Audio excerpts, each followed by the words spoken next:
একটা সুন্দর দৃষ্টান্ত হচ্ছে আবু লাহাবের ইতিহাস। আবু লাহাব তিনি নবীজি মুহাম্মদ সাল্লাল্লাহু আলাইহি ওয়াসাল্লামের চাচা ছিলেন। এই নামটা আসলে তাকে দেওয়া হয়েছে, যার মানে ধ্বংসের পিতা। আর সে ছিল নবীজির ঘোর শত্রুদের একজন। যখনই কাউকে দেখতো নবীজির সাথে কথা বলছে, সে অপেক্ষা করত।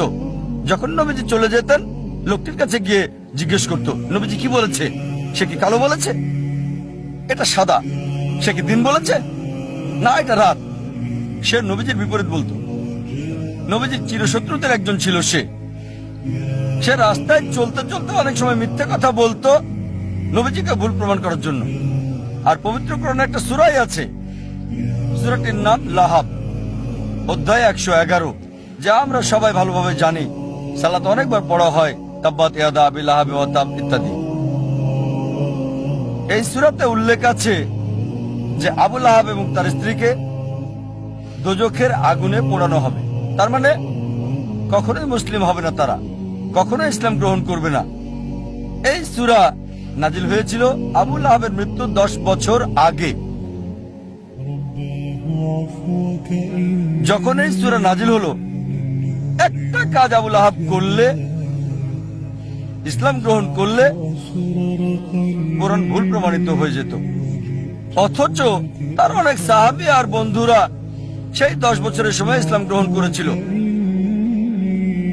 আবু লাহাব পরবর্তীতে 10 বছর পর বদরের যুদ্ধে মারা গেল। 10 বছর সময় হাতে ছিল তখন। এই 10 বছরে নবীজি তাকে নিয়মিত আহ্বান করতেন ইসলাম গ্রহণ করতে, তাহলে কোরআন ভুল প্রমাণিত হতো। খুব সহজ বিষয় ছিল, শুধু বললেই হতো আমি একজন মুসলিম, এতটুকুই। মুসলিমের মতো তাকে আচরণ করতে হতো না, তাকে নামাজ পড়তে হতো না, শুধু বললেই হতো যে আমি মুসলিম, যথেষ্ট। কোরআন ভুল প্রমাণিত হয়ে যেত। সহজ বিষয়, খুবই সহজ। অনেক সময় নবীজির বিরুদ্ধে মিথ্যে বলেছে, আরেকবার বললেই তো হতো, কোরআন মিথ্যে প্রমাণিত হতো। কিন্তু সে পারে নাই, কারণ কোরআনের রচয়িতা সর্বশক্তিমান ঈশ্বর। তিনি জানেন যে আবু লাহাব ইসলাম গ্রহণ করবে না। ফলসিফিকেশন টেস্ট 10 বছর, আরো ফলসিফিকেশন টেস্ট আছে, অনেক অনেক আছে এখানে।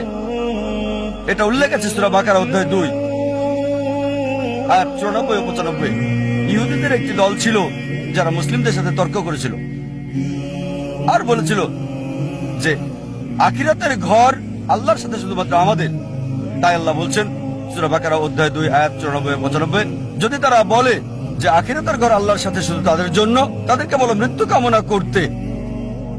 যদি তোমরা বলো নিশ্চিতভাবে আখিরাতের ঘর তোমাদের, আখিরাত তোমাদের, তাহলে মৃত্যু কামনা করো।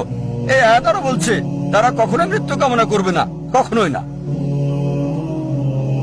একটা মাত্র কাজ ইহুদিদের করতে হতো, কোরআনকে ভুল প্রমাণ করার জন্য বলতে হতো আমি মরতে চাই। সহজ ছিল, মরার দরকার ছিল না। এমন না যে আত্মহত্যা করতে হবে, নিজেরা নিজেদের স্তব্ধ করবে। একটা বিষয় বললেই হতো আমি মরতে চাই।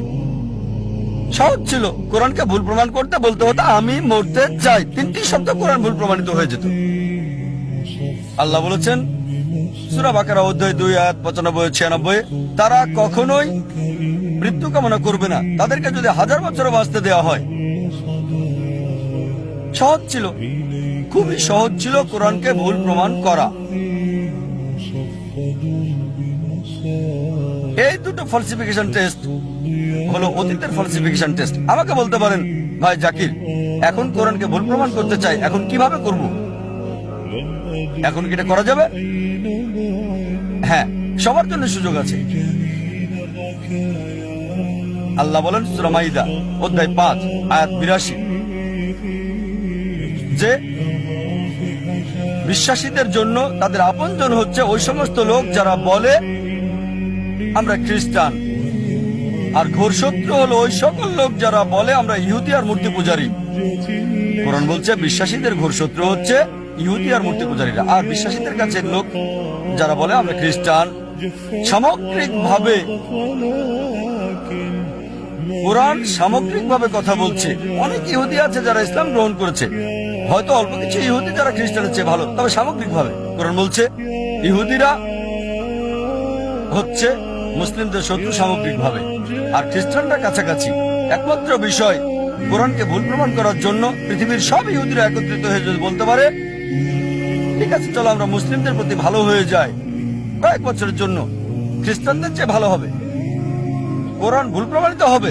খুব সহজ, পৃথিবীর সব ইহুদিরা একত্রিত হয়ে যাক 3-4 বছরের জন্য, আর মুসলিমদের বন্ধু হয়ে যাক, তাহলে বলতে পারবে কোরআনের এই আয়াত সূরা মাইদা অধ্যায় 5 আয়াত 82 ভুল।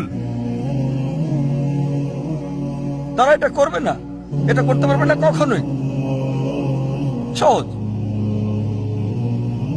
আরো ফলসিফিকেশন টেস্ট রয়েছে।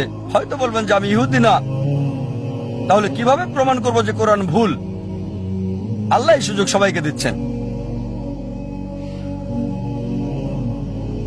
আল্লাহ পবিত্র কোরআনে বলছেন সূরা ইসরা অধ্যায় 17 আয়াত 88, তারা বলে সেটা রচনা করেছে, চেষ্টা করো আরেকটা কোরআন তৈরি করো। তুমি মনে করো মানুষ রচনা করেছে? এর মধ্যে একটা কোরআন রচনা করো। চ্যালেঞ্জ দেওয়া হয়েছে সূরা তুর অধ্যায় 52 আয়াত 34-এ। আল্লাহ তাআলা চ্যালেঞ্জ করেছেন যে এর মধ্যে একটা কোরআন রচনা করো, কখনোই তোমরা তা করতে পারবে না। এমনকি যদি সব জিন এবং মানুষ জাতি একত্রিত হয়, তারা কোরআনের মতো আরেকটা রচনা করতে পারবে না আল্লাহর সাহায্য ছাড়া। এটা একটা চ্যালেঞ্জ। আবার আল্লাহ এই চ্যালেঞ্জকে সহজ করে দিয়েছেন। আল্লাহ বলেন সূরা হুদ অধ্যায় 11 আয়াত 13, তারা বলে সেটা রচনা করেছে। 10টা সূরা রচনা করো এর মতো করে। সম্পূর্ণ কোরআন না, এটা কঠিন, বাদ দেন, এটা ওই চ্যালেঞ্জটা কঠিন। 10টা সূরা রচনা করো কোরআনের মতো। যে কাউকে সাহায্যের জন্য ডাকো আল্লাহ ছাড়া, কখনো এটা তোমরা করতে পারবে না। আল্লাহ চ্যালেঞ্জটাকে আরো সহজ করে দিয়েছেন, খুবই সহজ। সূরা ইউনুস অধ্যায় 10 আয়াত 38, তারা বলে সেটা রচনা করেছে। এর মতো একটা সূরা রচনা করো, একটা, পুরো কোরআন না, 10টা সূরা না, একটা সূরা এর মতো। সাহায্যের জন্য ডাকো তোমরা যাকে পছন্দ করো আল্লাহ ছাড়া, আর তোমরা তা পারবে না, কখনোই না, কখনোই পারবে না। এবার আল্লাহ চ্যালেঞ্জটাকে সহজ করে দিলেন। আল্লাহ বলেন সূরা বাকারা অধ্যায় 2 আয়াত 23 এবং 24-এ, আল্লাহ বলেন وإن كنتم في ريب مما نزلنا على عبدنا, যদি তোমরা সন্দেহ করো যা আমি নাজিল করেছি আমার বান্দার প্রতি সময়ে সময়ে, فأتوا بسورة من مثله, একটা সূরা রচনা করো কিছুটা এর মতো করে। من مثله, এটা মিসলি না, মিম মিসলি, মানে কিছুটা অনুরূপ, ঠিক কোরআনের মতো না। চেষ্টা করো, রচনা করো একটা সূরা কোরআনের মতো করে। من مثله وادعوا شهداءكم من دون الله إن كنتم صادقين, আর সাহায্যের জন্য ডাকো তোমাদের যে কেউকে সাক্ষী রাখো আল্লাহ ছাড়া, যদি তোমরা সত্যবাদী হও। فإن لم تفعلوا তবে যদি তোমরা না পারো, ولن تفعلوا, নিশ্চিত যে তোমরা পারবে না, তাহলে ভয় করো সেই আগুনকে যার জ্বালানি হবে মানুষ ও পাথর। তোমরা তা করতে পারবে না এবং নিশ্চিত তোমরা তা করতে পারবে না। তাহলে ভয় করো সেই আগুনের যার জ্বালানি হবে মানুষ এবং পাথর। এটা হলো চ্যালেঞ্জ। চেষ্টা করে একটা সূরার কিছুটা মিল করে রচনা করো। হয়তো বলবেন সত্যি যদি এটা পরীক্ষা হয়ে থাকে তাহলে সূরাও রচনা করতে হবে আরবিতে। তাই বলবেন ভাই জাকির আমি আরবি জানি না, তাহলে কিভাবে পরীক্ষা অংশগ্রহণ করব? ঠিক আছে, যদি কোরআনের মতো সূরা রচনা করতে হয় এটা আরবিতে হতে হবে, ইংরেজিতে হবে না, ফ্রেঞ্চ হবে না, হিন্দি হতে পারবে না, উর্দু হতে পারবে না। অনেকে চেষ্টা করেছে, চেষ্টা করে নাই তা না, শত শত লোকজন চেষ্টা করেছে আর তারা চরমভাবে ব্যর্থ হয়েছে। তারা চেষ্টা করেছে তবে বাস্তবতা থেকে অনেক দূরে। অনেকে চেষ্টা করেছে, অনেকের কথায় বইয়ে উল্লেখ আছে, তবে তাদের সবাই চরমভাবে ব্যর্থ হয়েছে। এখন হয়তো বলবেন ভাই জাকির আমি আরবি জানি না, ইহুদিও না, কিভাবে আমি কোরআনকে ভুল প্রমাণ করব? অনেক ফালসিফিকেশন টেস্ট আছে। আর একটা কথা বলবো, সেটাতে সবার জন্য সুযোগ আছে। আলোচনা শুরু করেছি কোরআনের একটা আয়াত দিয়ে।